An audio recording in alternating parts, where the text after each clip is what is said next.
വിശാല തിരുവിതാംകൂറിന് വേണ്ടി അത്യധികം അധ്വാനിച്ച മാർത്താണ്ഡവർമ്മ എന്തുകൊണ്ടാണ് ചന്ദ സാഹിബിനെ എതിർത്ത് നിൽക്കാത്തത്?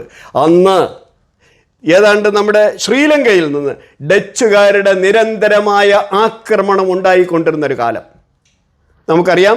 1740 തൊട്ടടുത്ത കൊല്ലമാണ് നമ്മൾ ഡച്ചുകാരെ മാർത്താണ്ഡവർമ്മ തോൽപ്പിക്കുന്നത്. 1740 ചന്ദ സാഹിബിൻ്റെ ആക്രമണം.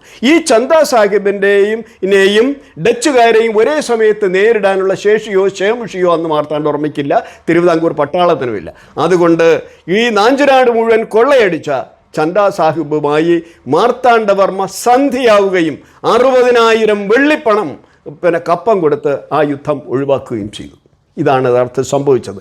പക്ഷേ അതിനെ ശങ്കുണ്ണി മേനോൻ 855 മുഗളന്മാർ ആക്രമിച്ചു എന്നും ആ മുഗളന്മാരെ തുരത്തി ഓടിക്കാൻ കോട്ടയം കേരളവർമ്മ വന്നു എന്നും ഒക്കെ ഉള്ള കെട്ടുകഥകൾ പിൽക്കാലത്ത് ചരിത്രകാരന്മാർ ഏറ്റെടുത്ത് അതിനെ ചരിത്ര വസ്തുതയാക്കി മാറ്റുകയാണ് ചെയ്തത്.